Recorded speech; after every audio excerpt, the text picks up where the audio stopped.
Starting an LLC or C Corp is something that sounds extremely daunting, and it definitely can be. Having a business for the purpose of getting business credit cards, though, is surprisingly easy. The main reason for this is because what's considered a business is very broad. Today we're going to look at everything you need to know about getting approved for business credit cards. Big favor before we dive into everything is to give this a thumbs up to help with the algorithm, and if you are new and you want to maximize your business spend, or maybe get some extra bonuses, then consider subscribing. Okay, so what even is a business? When most people think of businesses, they think of giant companies with a ton of employees. Most of those are going to be C Corps, A, B, C corporations. In the middle though, you do have a lot of other options like S Corps, LLCs, partnerships, NPOs, and co-ops. Different purposes for each one, and it might be worth pursuing. Selecting the right entity and structure is critical when starting a business, and that's why I'm excited to partner with Tailor Brands for today's video. One of the most popular vehicles is an LLC, which stands for Limited Liability Company. The main draws are going to be low formation costs and also easy to maintain. Okay, so why would you want this? They protect you from personal liability from business debts unless you co-sign. This means that it could protect you from losing your home, car, or your personal assets if your business goes bankrupt or faces a lawsuit. From launching, managing, and growing your business, Tailor Brands is the all-in-one solution that empowers you. Tailor Brands makes building a business easy, they take care of all the paperwork, and it simplifies everything. This includes LLC formation and also checking which licenses and permits your business might need and filing those applications for you. You also get access to attorney-written business documents like contracts and service agreements. A lot of the boring legal stuff that you want to get right. They can also help on the branding side, whether that's designing a unique logo, registering your domain, building your website, and even setting up a trademark. Tailor Brands makes this easy and affordable to get your LLC off the ground. They offer all the legal requirements for LLCs such as registered agent, annual compliance, EIN, and operating agreement.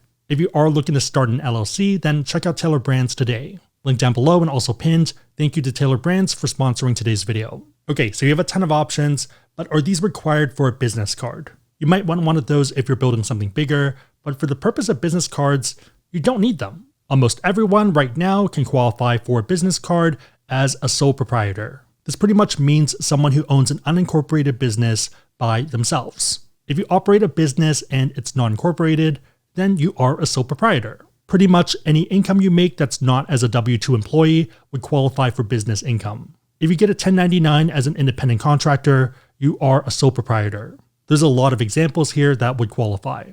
If you do rideshare, so if you drive for Uber or Lyft, then you're probably a sole prop. Same thing for Instacart, you're probably a sole prop. If you teach yoga or do one-on-one fitness training, same thing.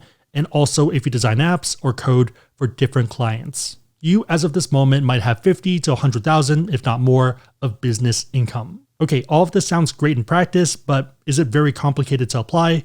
And is it even legal? Authorizing agent, in this case, if you're a sole prop, would mean that you're the owner. Rest of this is pretty straightforward and standard stuff. Total gross income would probably be what you have on your tax returns, plus anything like alimony. Note that if you are 21 and older and you regularly use income from someone else to pay your bills, you can include that as well.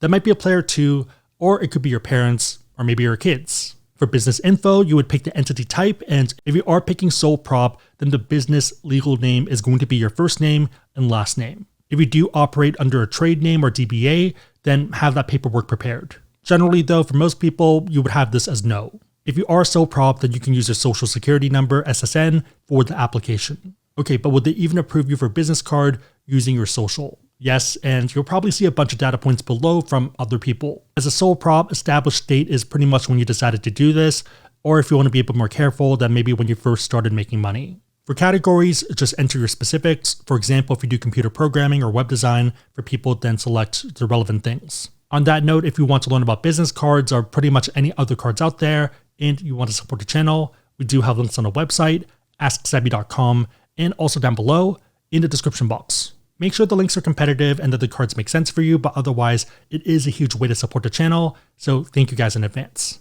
Okay, all of this sounds great, but do I even need business cards, or am I better off using my personal cards? I think there are two areas where business cards can help a lot. One is going to be operationally to help grow your business and also to protect your credit score. It obviously depends on the type of your business, but a lot of them do require capital. The easiest example of this is going to be a bodega or a corner store, so a convenience store that resells things. You're pretty much buying soda or a can of Coke for $1 and then reselling it for $2 or $3. Same exact business model as 7-Eleven, except for they have other partnerships on the back end given their volume. For this and a lot of other businesses, having capital means you get more inventory and more time to sell and turn that over to make money. Obviously, be careful about spreading yourself too thin and over leveraging, but having that wiggle room is good. The benefit of putting these on your business card is that they buy you more time and they don't hurt your personal credit score. Let's say you're someone that runs a small marketing agency and people pay you for running ads. Let's say you spend $10,000 on ads and then the customer repays you the $10,000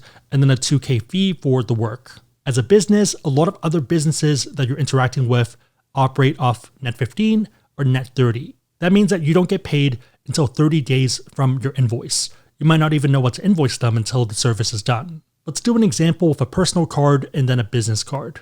First card is a personal card, and let's say you have a $20,000 limit. Statement period is February 15th to March 14th. Let's say the charges you're making on the card are on February 25th. That means that they will show up on your statement that's closing on March 14th. The balance that's going to post at close of your statement is $10,000, which is 50% utilization. You get repaid on March 25th, where you can now pay off the card. End result here is that you didn't pay interest because you still got repaid and you paid off the card, but you did post a 50% utilization. You made money, which is good, but your personal score took a hit, and arguably for no reason. For card number 2, let's say it's a business card, even a lower limit, let's say $15,000 limit. Statement period is exactly the same, charge date exactly the same. The balance at the time of close is going to be $10,000, which is technically 66% utilization. You end up getting repaid on March 25th and you pay off the card again. End result is that you didn't pay interest, but you also had no impact on your personal credit report. That means that even if you have very high balances for whatever reason, if you need them, then it's fine. It's not going to hurt you. You still do want to pay it off for the purpose of interest and everything else there, but it gives you room. If you're trying to grow your business and take on more clients, you don't really want to get personally penalized. Again, if you want to learn about cards, we have links on the website, AskSebby.com, and also down below in the description box. If you are looking to scale up your business, then there are additional doors using LLCs. Don't forget to check out Tailor Brands using the link down below. If you made it to this point, leave a door emoji in the comments down below, and I'll try to heart it and also respond. 2 questions for you. Number 1, what does your business do, or what do you plan it to do? Number 2, what business cards are on your radar, or which ones have you gotten? Let me know and everyone else know in the comments down below. Big favorite, thumbs up, share this with a friend, consider subscribing, but otherwise hope you liked it. See you next time.